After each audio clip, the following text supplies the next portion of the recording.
special announcement for those in Perth, Western Australia. Ecommerce Australia, in partnership with Retail Fest, are wanting to bring the e-commerce and retail community in Perth together for one night, March the 6th. We want to highlight local businesses and superstars within the Perth e-com and retail scene. It's free to come along, and food and drink will be provided. It will have an expert panel which will be announced in the coming weeks, but looking forward to seeing you all there in the fantastic city of Perth, one of my favourites. Welcome to 2025.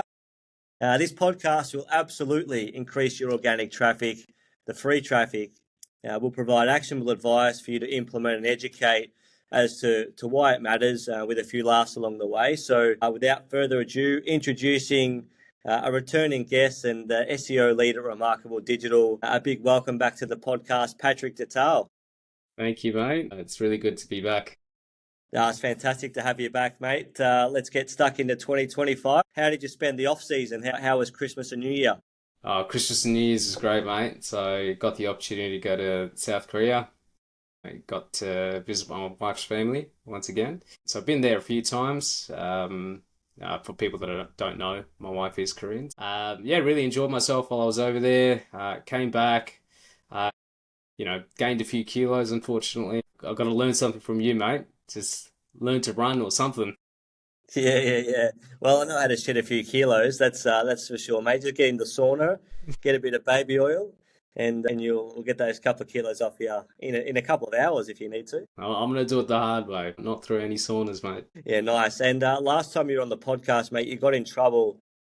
I asked you, what you like to do, on how would you spend an ideal weekend, and you left someone very important off your list. So I feel like you need to get some points back.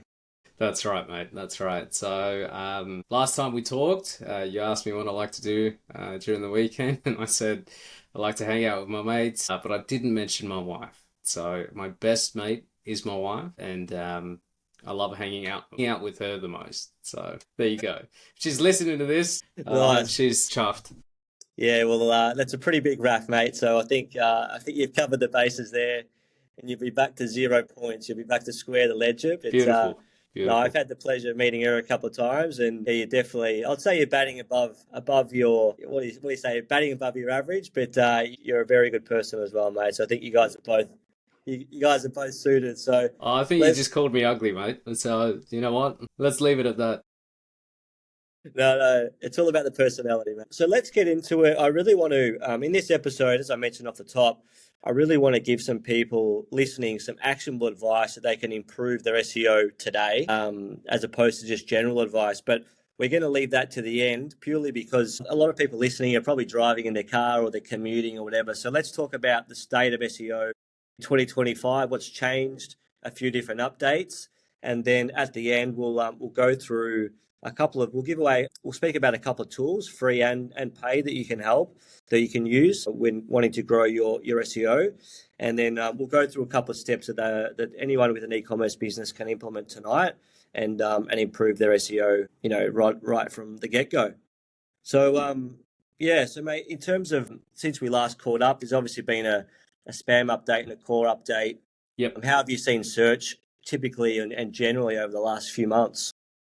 Yeah, look, the December update, rather than the core update, it was primarily the spam update that caused a lot of search engine ranking volatility, I would say. So that was really aimed at addressing a lot of the AI spam content that's been popping up recently. Alongside that, they were looking at other stuff as well, like keyword stuffing, bad backlinks, and all that kind of stuff, which is generally what happens anyway with these spam updates. But yeah, AI-generated spam is definitely one of the big pointers and something that a lot of businesses should be avoiding. Yeah, nice. And one of the things that we spoke about in January was the fact that AI content is it's not getting penalized, but it's just not doing anything for you. So your work, if you're generating a lot of blogs through AI, in our experience, that have been doing AI generated content before they started working with us, yeah, they noticed that there wasn't a lot of increase or decrease from those updates. Mm-hmm. Whereas the ones that we've been writing blogs for and not using ChatGPT for the entirety of the content, we've seen a really good uptick, and they actually, a couple of them even doubled their organic traffic from December to January, which was encouraging. Yep, that's correct. Look, I think Utilizing AI is fine. But if you're just asking AI, like, to write me an article for this keyword, it's not going to generate any sort of original ideas. It's just going to regurgitate the same things, right? So AI should be used to refine original ideas. It shouldn't create the idea for you. That's probably the lesson that you can take away from this. Yeah, interesting. I was chatting to Norm Douglas, who's been a previous e-commerce Australia guest and a good mate of mine, and he runs a fantastic business in his own right. But we were talking about ChatGPT, and you need to do a lot of the work yourself, and then it can really help you. But Exactly. if you are lazy and you just try and give it a couple of prompts and get it to spit out something that's going to be worthwhile, it just doesn't. It's poor inputs versus poor outputs. Yep. But getting back on track in terms of that Google Core update, I put two words together then, Google and Core, and called it Gore. It's instead of those, what we're seeing is good content is still ranking well and it's still important. That's correct. That's it. That's exactly right, mate. So the fundamentals of SEO don't really change, but really combating automated content is the main aim of that Gore update, as you just said. Thank you, mate. I actually heard a really a great way to put it, steal it from Neil Patel, but he was saying SEO should be now search everywhere optimization. But when you think about it, we have Google, Bing, Instagram, TikTok, and now ChatGPT, who people are using as a first touch point to start their search query. So we need to be across that. And as a little FYI, you cannot run your Google ads on ChatGPT. That is why I think 2025 is the year of the golden age for SEO. And I would say that I run an SEO agency. Yeah, that's right, mate. Oh, well, look, I was actually a little bit concerned about SEO this year as well, especially with the new search generative. Experience. Yeah, that's right. You think I'd know how to say that by now, but yeah, I thought it was going to actually take away a lot of what SEO does, but in fact, it actually improved upon a lot of our clients because when you're ranking well, it generally will choose whoever's ranking well to show up on those featured snippets. But anyway, going back to what you said about ChatGPT, look, it all starts with Google, right? ChatGPT's database runs off Google and Bing searches. So if you rank well on Google, you will see good results. So as an example, if you're a photographer in Sydney and you're ranking relatively well on Google and someone searches up on ChatGPT, who's the best photographer in Sydney? Well, since you're ranking well on Google, ChatGPT is going to search that up on Google and see your name, and you're going to show up on a list alongside other people that are also ranking well for that location. Yeah. Now's the time. Now's the time. Yeah, now's the time. To dial in your content. Now's the time to focus on the user, making sure that you actually take the time to provide, if you're going to take 30 seconds to create a piece of content, then why should that user really give you much of their time to actually consume that? So I think good quality content with authenticity, and we could even go to that, the structure around Google search holistically, experience, expertise, authority, and trust. Building content around those things in an authentic way is really going to help. That's right, mate. You've got it right, 100%. So there we go. We're still trying to find out words in 2025. Yeah. Well, it is 3 o'clock on a Monday. Yeah, and SEO is free traffic as well. So that's right. Whether or not you're paying through an agency, which we'll get to, or a freelancer, or doing it yourself. It is free traffic, it is earned traffic, and no one can just start up another campaign and take you off your top ranking, the next day. It takes a lot of time. That's right, yeah. And that can work for you or against you, depending on how much time you've put into SEO previously. 100%, mate. Thanks for listening to Ecommerce Australia. A quick note to let you guys know I run my own e-commerce SEO agency in Melbourne, and we'd love to work with you and your brand in growing your organic traffic in 2025. We have a small but select and elite team. Click on the link in the show notes below to start your complimentary free audit. No obligation, just great advice. We'll give you a great overview and some directions for 2025 from a team who cares deeply about your success. Back to the show. Yeah, look, with the rise of all these different chat engines like ChatGPT, DeepSeek, and other engines that might actually run off Google's database, it's important to get ahead now.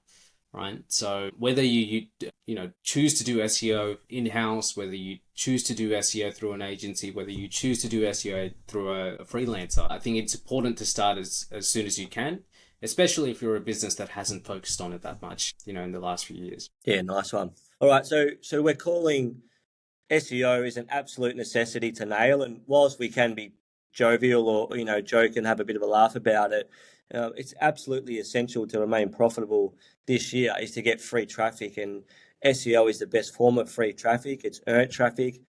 No one can just pop up with a bigger ad budget than you and crush your SEO. It's a long game. That's right. How does our listening audience tackle this, Pat? Where do we get started when it comes to starting to build out your SEO strategy?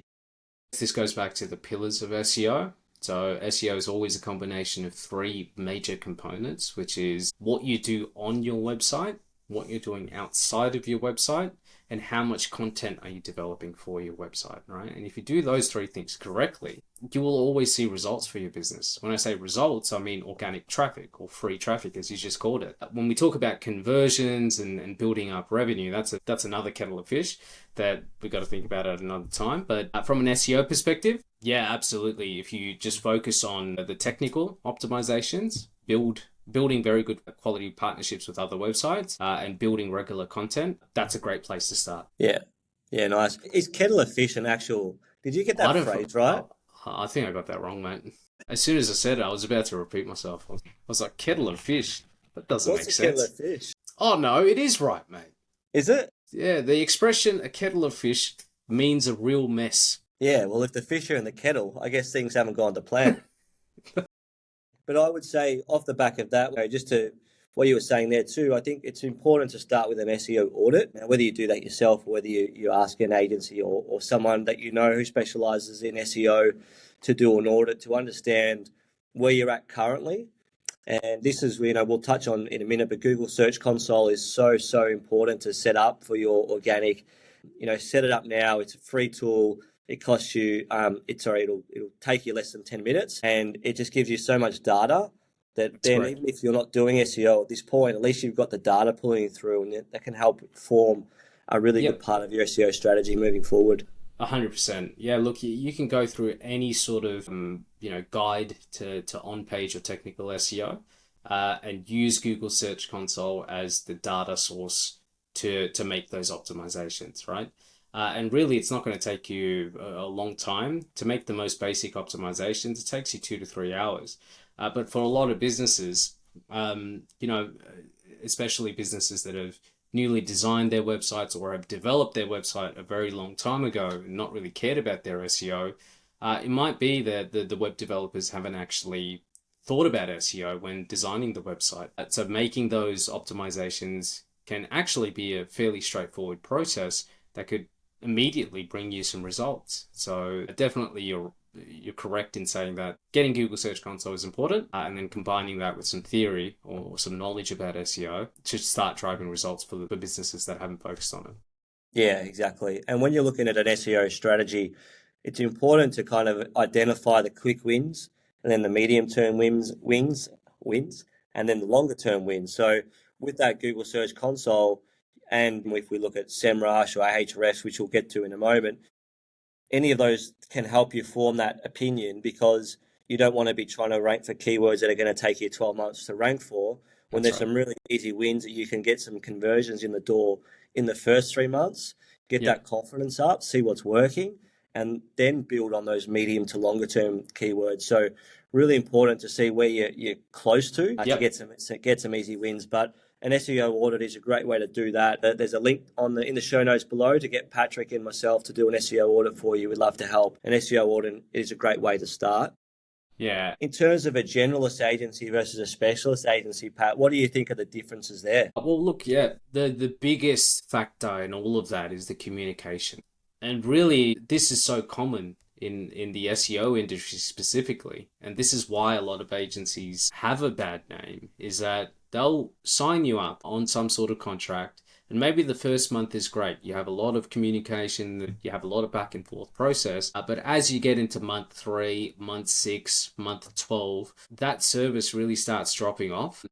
And it's because these agencies think of it in a way as Okay, we've got the client, we've got them on board for 6 months. Let's find another client to replace that client, right? So it's a real churn and burn sort of process. Once again, a plug to Remarkable Digital. You've got me who loves SEO. I have a passion for it, and it's something that I really, really like to do. And we've got yourself who handles the communication side of things, right? And making sure that the client is left heard. And that's why we operate so well together. And I think just speaking generally, if you go to a specialist in any area, let's not even talk about SEO, but Mm-hmm.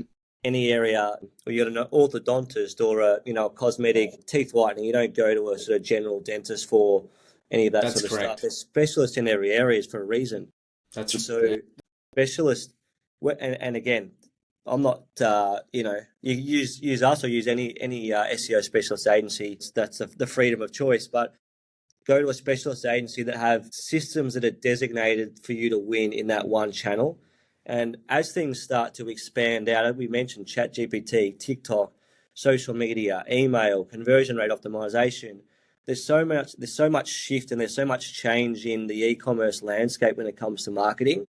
The generalist just cannot be across every change in real time. And so when you work with a specialist agency, they've got all the right systems, they've got the right structures. All their account managers are just focused on SEO, if they even use account managers, which is a whole nother conversation. Sometimes you sign up to a generalist agency, they've got a couple of account managers who are 22, 23, because they're all about trying to save and make the most amount of margin that they can. These young people are, although bright and talented, haven't much experience running a business themselves, and they're being told what to say by the technical guys that are doing it, who you can't get access to. So the specialist SEO agencies will keep you as close as you can to the people that are actually working on your campaign, which is why I've partnered up with Patrick, because he's so good at what he does. He's based here in Australia, nice and locally. He's on all our calls. He's the guy doing the work. And I'd imagine that's the same for a lot of other SEO specialist agencies. So that's why I feel really strongly in that model. And as I said, freelancers are a great option if you know what exactly you need, if you know whether to assess if they're doing a good job or not. But there are some risks around that as well. But it depends on the budgets and a few other things like that. So how do you know, Pat? How do you know the good ones versus the bad ones? Yeah, that it's a difficult one to answer, but really it's about how well they can explain complex topics to you. That demonstrates a very strong understanding of a particular topic. So it's like with anything as well, right? When a dentist can explain a certain issue in relation to your teeth health in a easy to understand way, even though it's a complex topic, you have trust in them. And I think it's also a matter of feel as well. Because, I've been through many calls with various different agencies when I was running digital campaigns in the past.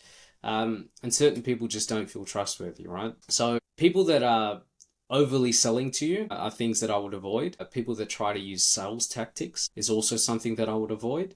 It's not about sales, right? It's just knowing whether this person's going to actually be a good fit for you or not. They're generally people that are, knowledgeable in that space. Yeah. And for me, it's always about, it's just, I think it comes down to care.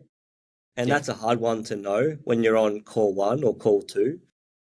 I would think some flags to look out for, as I mentioned just before, speaking with the people that are actually going to be working on your campaigns. And honestly, I don't care whether they're offshore or onshore.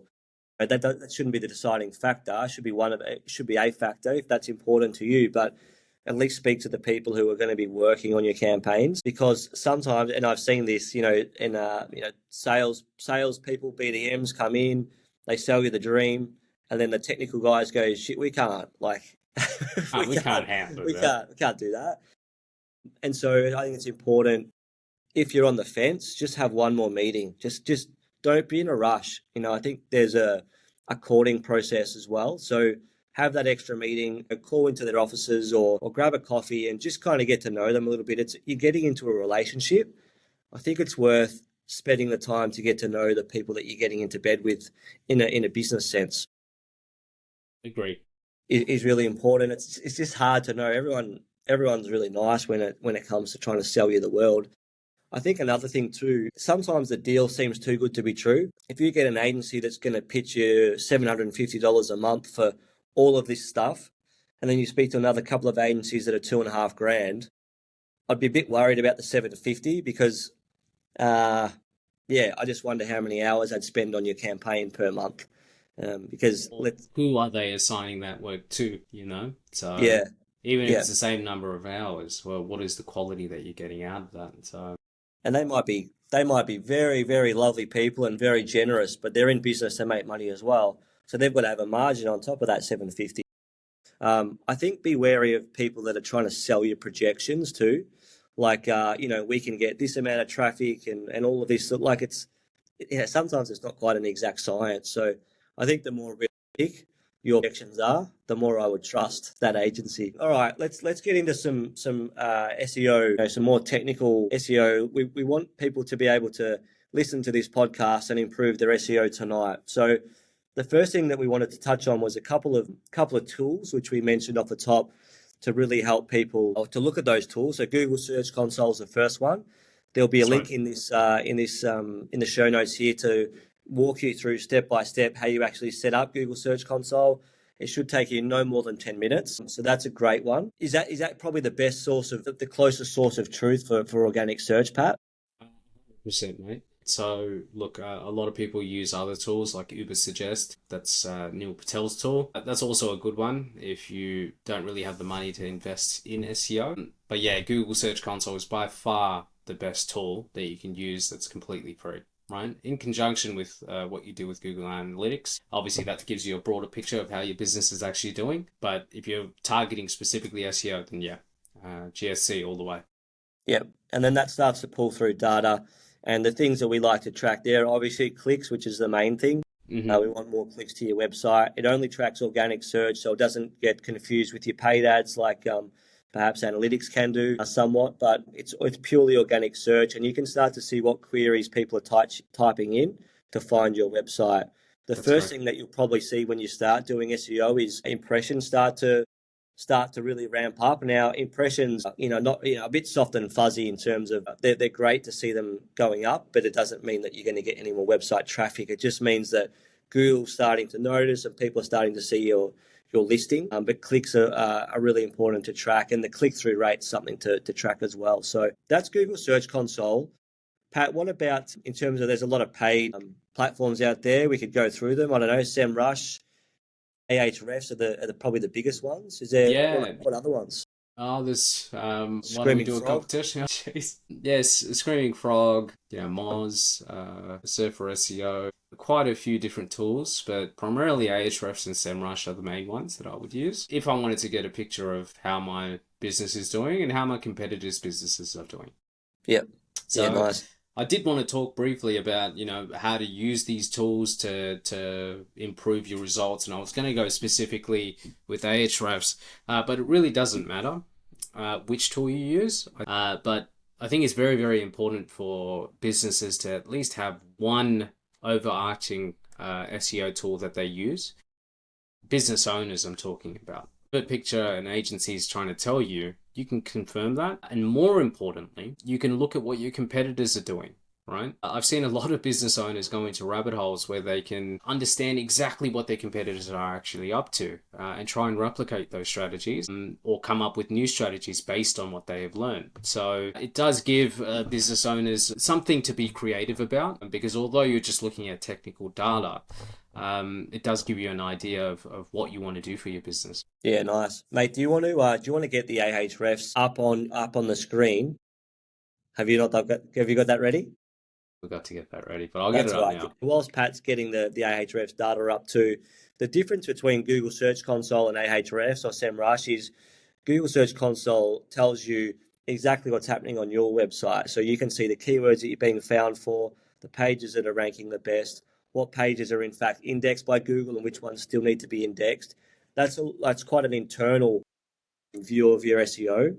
And what Pat is about to show us now is Ahrefs and some of the things we should look for. So when we're looking at paid tools, they can become quite expensive, and I understand that costs are quite important for our e-commerce businesses, especially ones starting up. you can actually just sign up for Ahrefs. I think it's like $29 a month. There's no locking contracts there. So even if you sign up, use it for a month and then cancel it if you want, whatever you want to do. But it gives you some really good indicators around what your competitors are doing, other opportunities to expand your keyword pool. Right. And some of those quick wins, which is what we were discussing with Google Search Console. If there's some keywords that we're perhaps ranked 8 to 20, maybe there's some quick wins that we can find, and Ahrefs does that really easily for you. So That's correct, mate. Pat's got the screen share up and running. Yep. What's something you're looking for here, mate? How do we know? Yep. What metrics are we looking at? Yeah, so look, on the left you'll find, and I might speak through each of these metrics and tell you which ones to look at and which ones not to look at, but on the left-hand side you see a DR statistic and a UR statistic.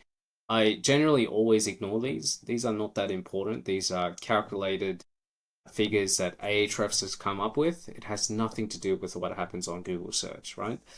So the more important components are probably this organic search section where you can see the number of keywords in your keyword pool as well as the traffic, right? So this traffic statistic is a calculation that is made by Ahrefs. It's not the actual traffic for the website. This is not exactly what they'd see on their Google Search Console, but generally it is a good estimate. So that's correct. Whilst I'm out, it's probably comparative to everyone else's, if that makes sense. That's right. So if you compare this website to a competitor of yours and their traffic is significantly higher, well, there's a gap there, right? So it allows you to analyze in comparison to your competitors where you don't have access to their data. But anyway, as I go along, you'll see this chart here. I'll always have this pre-selected to referring domains and organic traffic. Usually I also add organic pages in there. So these three different metrics, they all tell a story, right? Referring domains tells you how many backlinks you're securing on a monthly basis, or in this case, a daily basis. Organic traffic, which, as I said before, allows you to compare against your competitors. And organic pages is an important one, right? So it's different from organic keywords because each page might have multiple keywords associated with it. But what this tells us is whether a website is continuously publishing content. Right? And we want that metric to go up for any of our clients or anyone that might actually be listening to this. You want to see this line going up consistently. It signifies that you're driving new content consistently, which obviously brings in new audiences and new keywords to your keyword pool. As you scroll further down, you'll see organic keywords by intent. Really, the main thing that I want to look at is branded versus non-branded. We want that non-branded terms. We want those non-branded terms to increase as much as possible. Obviously, people that already know about your brand, they're going to search you up and they're going to find you first, irregardless of whether you do SEO or not. But non-branded is where you can really bring in new audiences that have no idea about your brand. And we'll get into that with a specific example in a minute. I think that's a really important thing, just to sit on that for a sec, mate. I think branded versus non-branded is another area where when you're using an agency, be sure to look at, is your non-branded search growing? Branded search is generally more of your above-the-line marketing. It's things that you're doing to grow your brand and get people to be aware of your brand, and then they're searching for your brand online. Non-branded is people that are looking for products that you sell that aren't yet aware of your brand, and they're the ones that we really want to, that's the non-branded search is really where SEO agencies come into their own and where they should be really looking to grow your keyword pool around that. 100%. And yeah, within our team, we have a dedicated reporting framework. And within that reporting framework, we have a slide that's just about brand versus generic keywords or branded versus non-branded terms. And yeah, you've got it right, mate. You always have to look at non-branded terms to identify whether you're bringing in new audiences. And this is what we tell our clients as well. If your branded terms are going up, it means you're doing your job as a business owner. Let us handle the non-branded terms. But anyway, as I go down, as you scroll further down, there's the organic keyword range. So this signifies how many keywords you have position 1 to 3, 4 to 10, 11 to 20, and 21 to 50, and 51 plus. So this is a good picture that you can get about your business. Obviously, we want these keywords 1 to 10 at least to increase as we go along. And the cool thing about Ahrefs is that you can track over multiple months, right? Depending on the plan that you have. We have an agency plan, so we can see a lot more data. But even for those that just get it for a month, you can track it for a fairly long period of time, right?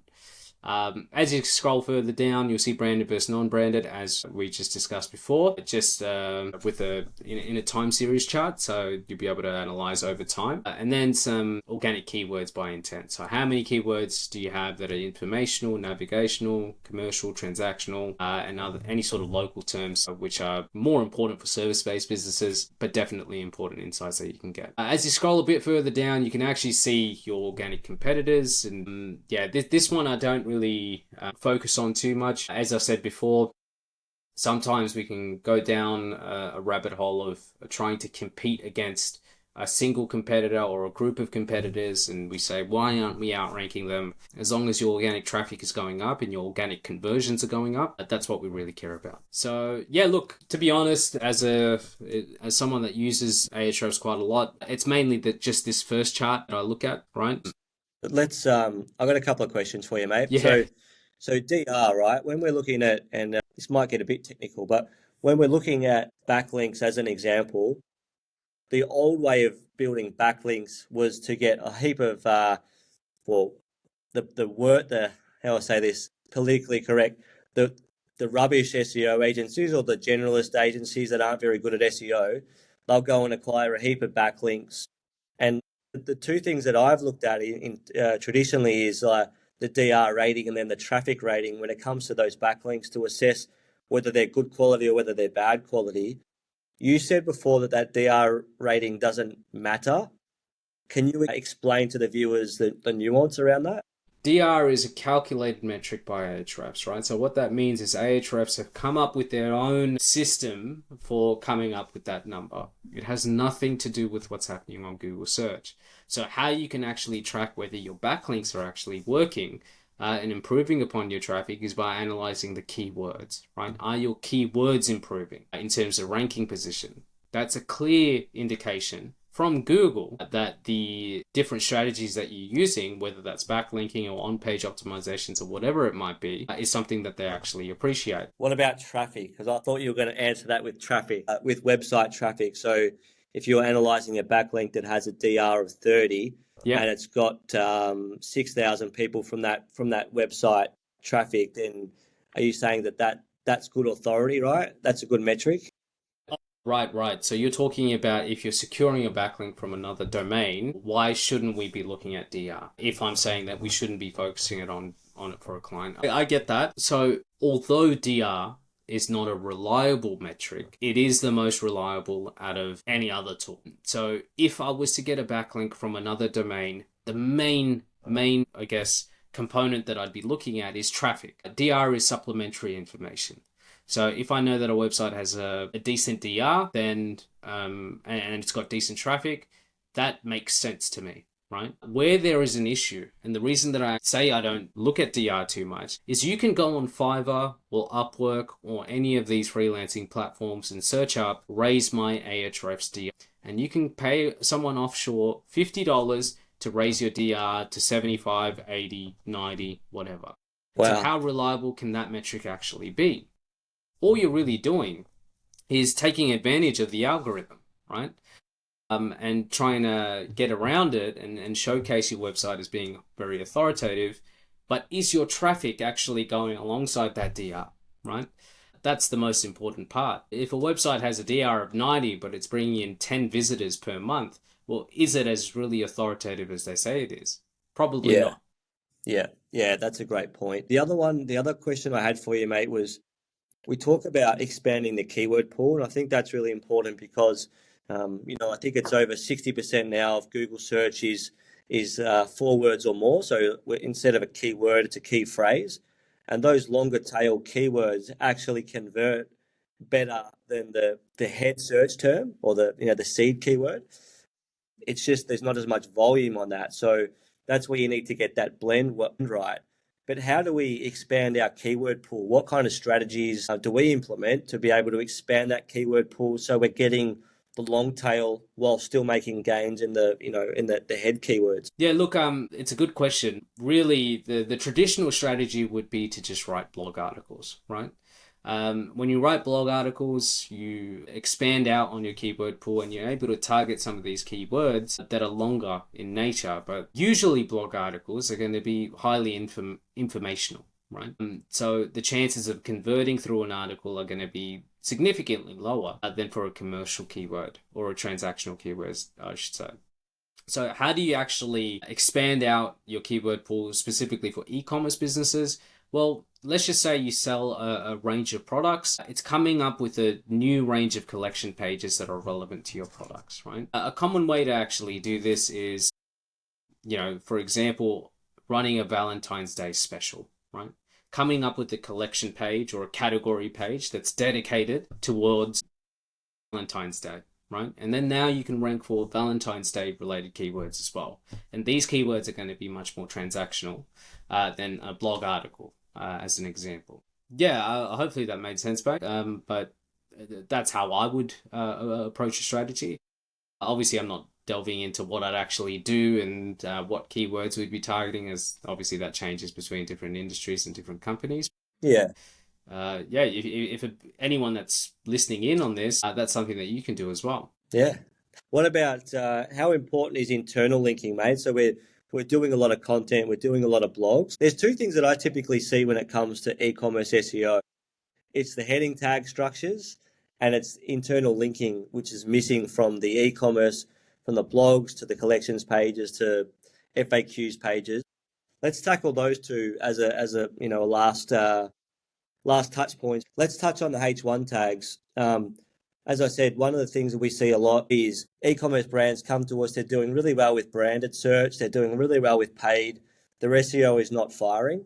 And whilst this is a massive generalization, I would say the most common thing that we see is their heading tag structure not set up correctly. So, Pat, with Ahrefs, can you maybe show us an example of this client that you've, these aren't a client of ours, actually. We just put up on a website. Let's have a look at these guys and how we might be able to improve their results. It'd be a great way to spend the last 10 minutes.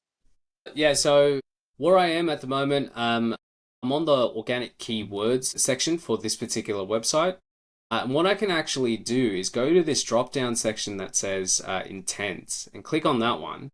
And then click on non-branded terms, right? So these are the keywords that we really care about. And when I click apply, what will happen is I can click on this show results button and it will show me all the keywords that are not associated with this brand, right? And now I can see all of their keywords, but I want to break this down further and look at the keywords from position 11 to 20.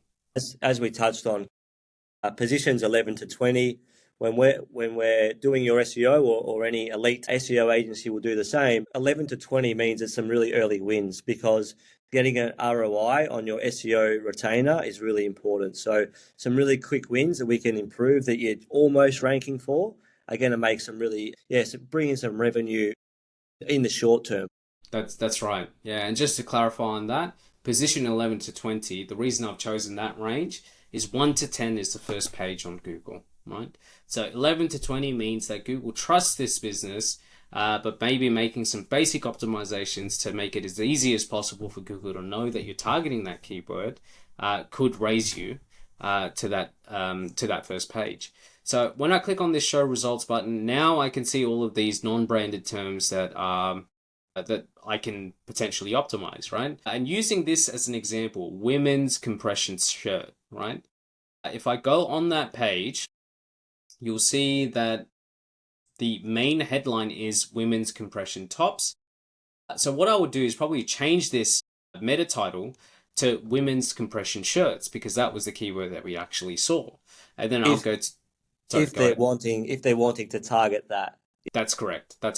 So it might be likely that they're ranking higher for the keyword women's compression tops, which has a higher search volume. So these are things that I would do additionally. But then you'd also look at the H1 tag and change this to women's compression shirts, if that's the keyword that you actually want to target, right? So yeah, like I said, there is that caveat of Your page might be ranking for other keywords. So don't just, decide to change up your website for a specific keyword. Review that page specifically and look at the keyword pool that you have. And if you're already ranking well for the keyword that you're actually trying to target with that page, it's likely that you don't have to make major changes. Maybe go running shorts men. So let's have a look at, let's just do one on the fly, Pat. So Yeah. running shorts men for 2XU, as I mentioned, they're not a client. Yeah. We're just assessing their website. So there's 3,300 people searching for that per month. Yeah. It seems to have a relatively low keyword difficulty, which I would kind of disagree with a little bit. Me too, mate. They're ranking 16th at the moment. So let's have a look at this page and see what we would do to improve that ranking. So looking at this page, the first thing that I would do is check the content. And as we can see, the main headline is men's shorts, right? But keep in mind, the keyword that we're trying to target is running shorts for men specifically. And alongside that, when I look at the meta title for this page, I can see that the meta title is men's workout shorts, training and running. And so a simple way to change this up and to target that keyword more explicitly is to just change the meta title to running shorts for men by this particular brand. And then also change the primary H1 tag to running shorts for men. Yep. Doing that, you're explicitly targeting the keyword running, you're explicitly targeting the keyword shorts, and you're also targeting it to be catered towards men, which is the components that Google would be looking at. Perfect. What other changes would you look at, mate? Just off the top of your head. I can see that there doesn't look like any breadcrumbs on the site. That's correct. So there's no breadcrumbs on this website. We can also double check the schema for the website and see whether they're utilizing the proper schema markup. And I know we're going a little bit more into the technicalities, but alongside this, if I scroll down this page, I can see that this page doesn't actually have an FAQ section. Am I saying that every single collection or category page requires an FAQ section? No. But for highly competitive terms, it's good to show that you provide contextual information that's relevant to that keyword as well. So maybe integrating it for this particular page is something that I would consider as well. I'd need to look at the secondary keywords that are associated with the page though. Yeah. So there's a lot more work that goes on than just sort of updating the H1, H2 titles, but that's something that you can, if there is a particular keyword that the listener is wanting to rank for and they can't work out why, perhaps it's one area could be to look at your heading tag structure and what you're essentially telling Google is the most important part of this page, which is your H1 tags. That's right. Yeah, there's a lot more to it. As I said, you can look at secondary keywords, add that as FAQs. Another thing that you can do, and something that I've been toying with recently, is that Instagram or these other social media channels are a wealth of knowledge, right? So sometimes people could be asking questions there that are specific to a product, and it doesn't have to be your product specifically. It can be a competitor's product as well, but they might have general questions about that product that you can add as an FAQ section to your collection pages or your category pages. And the cool thing about Instagram is that it's everything that's happening now, whereas Google search or Google Trends or Ahrefs is all historical data. It's things that will have already happened. So you can get ahead of the curve by looking at social media channels and looking at the questions people are asking there. Yeah, some social listening. Yeah, that's right, fantastic. Mate, I know you do for a fair bit of that, mate. Socially, I do a lot of listening. Yeah.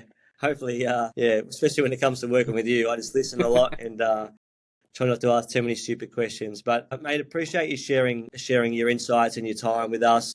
No dramas, yeah, right? As I mentioned, if anyone wants us to do an SEO audit, we're going to try and do a few more of these things and do some sort of, I guess, brand, not takedowns, but just assessments for brands that aren't our clients. Hopefully that sort of starts to help you educate around the world of SEO. So thank you again, mate. Appreciate your time as always. No dramas, mate. No dramas. Take it easy.